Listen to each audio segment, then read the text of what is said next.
పాకిస్తాన్ సైన్యాధ్యక్షుడు అసీం మునీర్ ఆయన పిచ్చి ప్రేలాపనలు పేలారు. అమెరికా పర్యటనలో ఉన్నటువంటి పాకిస్తాన్ ఆర్మీ చీఫ్ అసీం మునీర్ అతను అక్కడి నుంచే భారత్తో కయ్యానికి కాలు దూవుతూ ఉన్నారు. పాకిస్తాన్ ఒక అణ్వాయుధ దేశమని, అవసరమైతే అణుయుద్ధానికి దిగుతామంటూ అక్కడి నుంచే అసీం మునీర్ భారత్ని బెదిరిస్తూనే పాకిస్తాన్ గనక నాశనం అయితే పాకిస్తాన్తో పాటుగా సగం ప్రపంచాన్ని మేము నాశనం చేసేలాగా అడుగులు వేస్తామంటూ కూడా అసీం మునీర్ ఆయన పిచ్చి ప్రేలాపనలు పేలినటువంటి నేపథ్యంలో అసలు ఏ సందర్భంలో అసీం మునీర్ ఇటువంటి పిచ్చి ప్రేలాపనలు పేలారు అనేది ఒక్కసారి మనం పూర్తి స్థాయిలో విశ్లేషణ చేసుకునేటువంటి ప్రయత్నం చేద్దాం. మాతో పాటు సగం ప్రపంచాన్ని నాశనం చేస్తాం, పాకిస్తాన్ ఆర్మీ చీఫ్ పిచ్చి ప్రేలాపనలు. అమెరికా పర్యటనలో ఉన్నటువంటి పాకిస్తాన్ సైన్యాధిపతి అసీం మునీర్ అక్కడి నుంచే భారత్ మీద కవ్వింపు చర్యలకైతే పాల్పడ్డారు. తమది అణ్వాయుధ దేశమని, అవసరమైతే అణుయుద్ధానికి దిగుతామంటూ బహిరంగంగానే ఆయన బెదిరింపులకు దిగారు. తాము నాశనమైతే, అంటే పాకిస్తాన్ నాశనమైతే పాకిస్తాన్తో పాటుగా సగం ప్రపంచాన్ని పతనం వైపునకు తీసుకువెళ్తామంటూ కూడా అసీం మునీర్ అయితే పిచ్చి ప్రేలాపనలు ఆయన చేయడం జరిగింది. ఫ్లోరిడాలోని టాంపాలో ఓ కార్యక్రమంలో పాల్గొన్నటువంటి పాకిస్తాన్ ఆర్మీ చీఫ్ అసీం మునీర్ అక్కడ పాక్ పౌరులను ఉద్దేశించి ఆయన ప్రసంగించారు. ఈ సందర్భంగా భారత్ మీద మరోసారి ఆయన నోరు పారేసుకున్నారు. సింధు నదిపై భారత్ డ్యాములు నిర్మించే వరకు మేము ఎదురు చూస్తాం, మా వద్ద క్షిపణులకి లోటు లేదు, వారు కట్టేటువంటి ఆనకట్టలను 10 క్షిపణులతో పేల్చేస్తాం, మాది అణ్వాయుధ సామర్థ్యం కలిగినటువంటి దేశం, ఒకవేళ భవిష్యత్తులో న్యూఢిల్లీ నుంచి మా అస్తిత్వానికి ముప్పు ఎదురైతే మాతో పాటుగా సగం ప్రపంచాన్ని నాశనం చేస్తామంటూ ఆయన రెచ్చగొట్టేటువంటి వ్యాఖ్యలు చేశారు.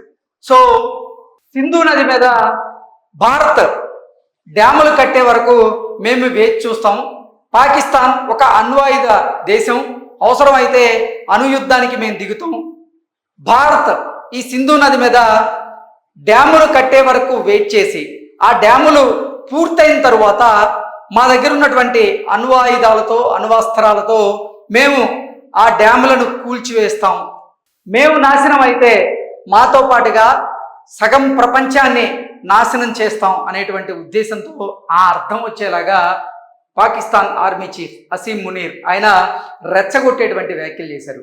నిజంగా ఆయన అమెరికా పర్యటనలో ఉన్నారు. అమెరికా పర్యటనలో ఉన్నటువంటి పాకిస్తాన్ ఆర్మీ చీఫ్ ఆసిఫ్ మునీర్ అక్కడి నుంచే భారత్ మీద ఇట్లా రెచ్చగొట్టేటువంటి వ్యాఖ్యలు చేయడం ఇదే మొదటిసారి. అతనే కాదు, అసలు అమెరికా గడ్డ మీద ఉండి భారత్కి వార్నింగ్ ఇచ్చిన వాడు ఎవరైనా ఉన్నారంటే అది నిజంగా ఆసిఫ్ మునీర్. ఈ పిచ్చి ప్రేలాపనలకి ఖచ్చితంగా ఆసిఫ్ మునీర్ తగిన మూల్యం అయితే చెల్లించక తప్పదు అంటూ కొంతమంది అంతర్జాతీయ నిపుణులు అయితే అంచనా వేస్తూ ఉన్నారు. సో ఓవరాల్గా చూసుకున్నట్లయితే ఫ్లోరిడాలోని టాంపాలో ఓ కార్యక్రమంలో పాల్గొన్నారు ఆసిఫ్ మునీర్. అక్కడ పాక్ పౌరులను ఉద్దేశించి ఆయన ప్రసంగించారు. ఈ సందర్భంగా భారత్ మీద మరోసారి ఆయన నోరు పారేసుకున్నారు.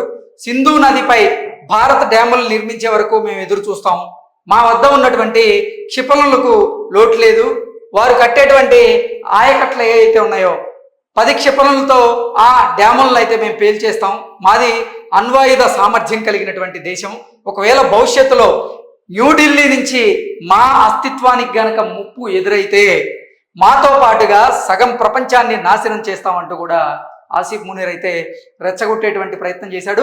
అమెరికా గడ్డ నుంచి ఓ దేశంపై మరో దేశం ఇలా అణుబెదిరింపులకు పాల్పడడం ఇదే తొలిసారి కావడం గమనార్హం. మనం ఇందాక చెప్పుకున్నట్లుగా ఆయన అమెరికా గడ్డ మీద ఉండి ఒక దేశంతో మరో దేశం అణు యుద్ధానికి సంబంధించినటువంటి రెచ్చగొట్టేటువంటి వ్యాఖ్యలు చేయడం అయితే ఇదే మొదటిసారి కావడం గమనార్హం. ఈ కార్యక్రమంలో పాకిస్తాన్ సంతతికి చెందినటువంటి పౌరులతో పాటుగా ఇజ్రాయెల్ డిఫెన్స్ ఫోరెన్స్ ప్రతినిధులు వాళ్ళు కూడా హాజరైనట్లుగా తెలుస్తోంది. ఈ సమావేశం లోపలికి ఫోన్లు, డిజిటల్ పరికరాలను అయితే అనుమతించలేదు. ఈ సందర్భంగా భారత్ పాక్ ఉద్రిక్తతలను మునీర్ తన ప్రసంగంలో ప్రస్తావించినట్లుగా తెలుస్తోంది. అసీం మునీర్ అమెరికా వెళ్ళడం 2 నెలల్లో ఇది రెండోసారి. పెహల్గాం ఉగ్రదాడికి ప్రతీకారంగా భారత్ చేపట్టినటువంటి ఆపరేషన్ సింధూర్ తర్వాత అగ్రరాజ్య అధ్యక్షుడైనటువంటి ట్రంప్ ఇచ్చినటువంటి విందులో పాక్ ఆర్మీ చీఫ్ ఆయన పాల్గొన్నారు. ఆ సమయంలో అమెరికా అధ్యక్షుడికి నోబెల్ బహుమతి ఇవ్వాలి అంటూ కూడా అధికారికంగా పాకిస్తాన్ ఆర్మీ చీఫ్ అసీం మునీర్ ఆయన ప్రతిపాదించడం జరిగింది. భారత్ మీద ట్రంప్ సుంకాల భారం మోపుతున్నటువంటి వేళ మునీర్ అమెరికాలో పర్యటిస్తుండడం మీద చర్చనీయాంశం అయింది అది.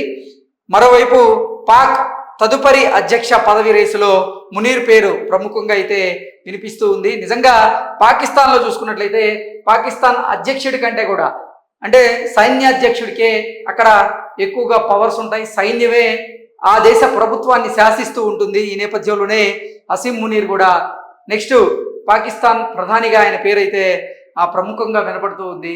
నిజంగా భారత్ మీద అమెరికా వాణిజ్య యుద్ధాన్ని మొదలుపెట్టిన తర్వాత ఇప్పుడు అసీం మునీర్ అమెరికా పర్యటన అయితే ఒక చర్చకి దారితీసింది. ఆ అమెరికా పర్యటనలో ఉండేటువంటి ఈ అసీం మునీర్ అమెరికా గడ్డ మీద నుంచే భారత్ని హెచ్చరించేటువంటి ప్రయత్నం చేస్తున్నాడు. నిజంగా పిచ్చి ప్రేలాపనలు అయితే ఆయన పేలాడు. దీన్ని చూస్తూ ఊరుకునేటువంటి ప్రసక్తే ఉండదు. ఆయన పేలినటువంటి ఈ పిచ్చి ప్రేలాపనలు ఏవైతే ఉన్నాయో వీటికి ఖచ్చితంగా పాకిస్తాన్ కానీ పాకిస్తాన్ ఆర్మీ చీఫ్ కానీ తగిన మూల్యం అయితే చెల్లించక తప్పదు. గతంలో చూసుకున్నాం మనం బైసరన్ వ్యాలీలో పహల్గాంలోని బైసరన్ వ్యాలీలో నిజంగా పర్యాటకుల మీద ఉగ్రమూకలు అక్కడ నరమేధం సృష్టించారు. ఆ నరమేధంలో అభంశుభం తెలియనటువంటి 26 మంది పర్యాటకులైతే వారు అసువులు భాశారు. ఈ నేపథ్యంలోనే దాన్ని భారత ప్రభుత్వం చాలా సీరియస్గా తీసుకుంది. కఠినంగా వ్యవహరించాలని నిర్ణయం తీసుకుని ఆపరేషన్ సింధూర్ పేరిట పాకిస్తాన్లో అలాగే పాక్ ఆక్రమిత కాశ్మీర్లో ఉన్నటువంటి ఈ ఉగ్రవాద శిబిరాల మీద నిజంగా భారత భద్రతా బలగాలైతే మెరుపు దాడులు చేశాయి. జైషే మహమ్మద్ అలాగే లష్కర్-ఇ తోయిబా ఈ ఉగ్రవాద సంస్థలకు సంబంధించినటువంటి 100 నుంచి 150 మంది ఉగ్రవాదులు ఆ మెరుపు దాడుల్లో అయితే హతమవడం జరిగింది. సో అవన్నీ మనం మరొక ముందే అంటే భారత్ పాకిస్తాన్ల మధ్య ఉద్రిక్తత మరొక ముందే ఇప్పుడు మళ్ళీ పాకిస్తాన్ ఆర్మీ చీఫ్ అసీం మునీర్ ఇతను పిచ్చి ప్రేలాపనలు అయితే పేలుతూ ఉన్నారు. ఆ ఉద్రిక్తకర వాతావరణం నేపథ్యంలో భారీగా దెబ్బతిన్నటువంటి పాకిస్తాన్ భారత్తో కాళ్ళబేరానికి వచ్చింది. కాళ్ళబేరానికి వచ్చినటువంటి నేపథ్యంలోనే సీజ్ ఫైర్ ఒప్పందం జరిగింది. నిజంగా సీజ్ ఫైర్ రద్దు కాకుండా ఉన్నట్టే మాత్రం పాకిస్తాన్ మరింతగా దెబ్బతినేది. కానీ ఇప్పుడు మాత్రం పాకిస్తాన్ ఆర్మీ చీఫ్ భారత్ మీద అంటే భారత్కు వార్నింగ్ ఇస్తూ భారత్ మీద పిచ్చి ప్రేలాపనలు పేలేటువంటి ప్రయత్నం అయితే చేస్తున్నారు. దీనికి ఖచ్చితంగా తగిన మూల్యం అయితే రానున్న రోజుల్లో చెల్లించక తప్పదు.